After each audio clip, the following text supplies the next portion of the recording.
video by Mr. Projects. As you can see, everything's been pulled apart. Trying to figure out the issue with the compression and all that sort of stuff. Good news is we now have good compression. So I'll do a quick compression test just to show you. The diesel definitely loosened everything up, so that's on 0 at the moment, as you can see. So I'll crank it over 5 times and we'll have a look at the compression.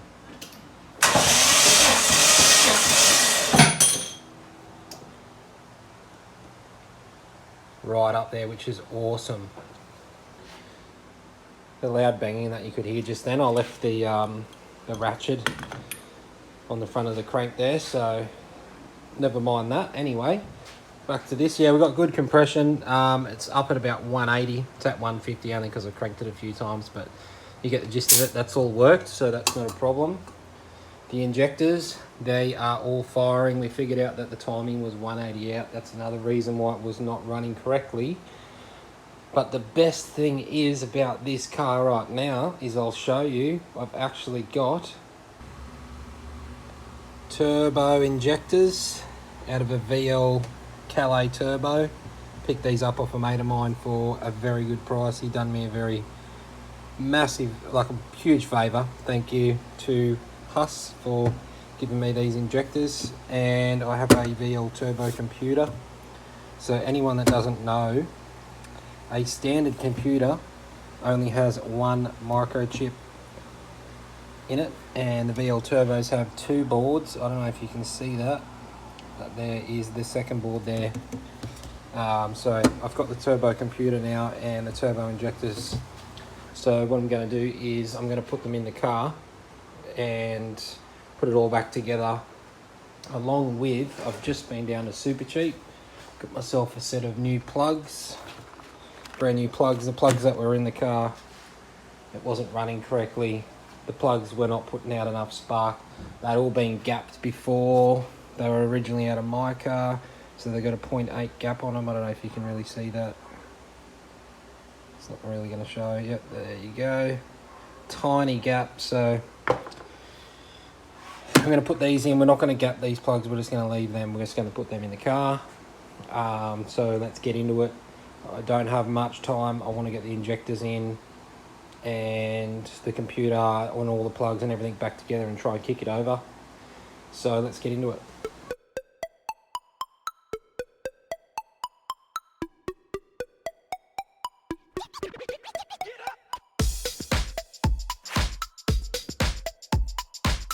All the injectors have been put in. They're in there. I had to put them back on the old fuel rail because the turbo fuel rail had different fittings.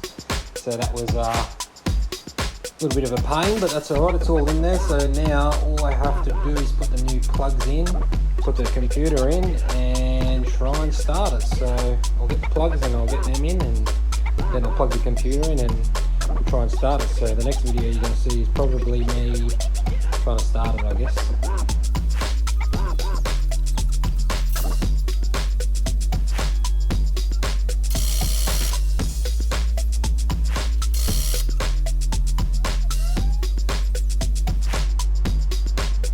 What I figured out is the injectors were not pulsing at all. Only one was. So I took the plenum back off. I pulled all the injectors out. This is a little tip and a little trick for anybody that wants to know. I literally bent a fork. I don't even know what happened to the fork. Here it is here. So this is your injector. And right there on the very end of that, if it's going to zoom in so you can see it, that right there. So I bent the fork and then I just gently pushed in and out on that and loosened up the injector, and I made all of them fire. That's the reason why the car was not starting. So we'll give it a crack now and we'll see what happens.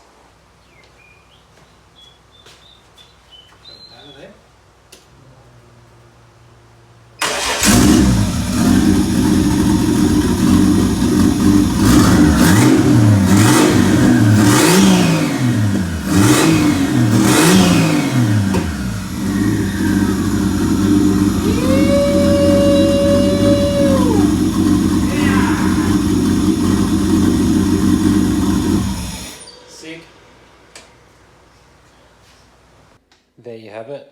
That's 5 days of playing around with this car to now finally have it running. Everything's running properly. It's not misfiring. So I'll give you a rundown on what actually happened. So I'm pretty sure the timing was definitely 100% out. We tried it both ways, kept going out. So the best way to do it was took the bolt out of the dizzy, and I started the car, and I got my mate to turn the dizzy around until we could find out where it was running properly, and then we moved it accordingly, and that solved the problems with the timing for now until we get the timing right, but everything's running and everything's going well. We also lowered the fuel pressure because that's CM instead of PSI, so we're running 2 bar, which I think is around, or 2.5 bar, which I think is around 35-40 PSI. And the spark plugs were definitely not working at all, or not very well. So 5 days later, we've got the car running. So that's probably going to wrap this video up. There's been a lot of stuffing around, and I'm just glad it's all running. Next thing on the list, we're going to do all the intercooler piping. This thing doesn't even have coolant in it yet. That's why I only ran it for a very short period of time. I'm going to have to check for leaks and everything. And once everything inside the bay's done, we're going to start on the outside of the car. So that's going to be another 1,000,000 episodes for everybody that's following this build. But thanks for watching the video. Leave a thumbs up, leave a comment, and thanks for watching.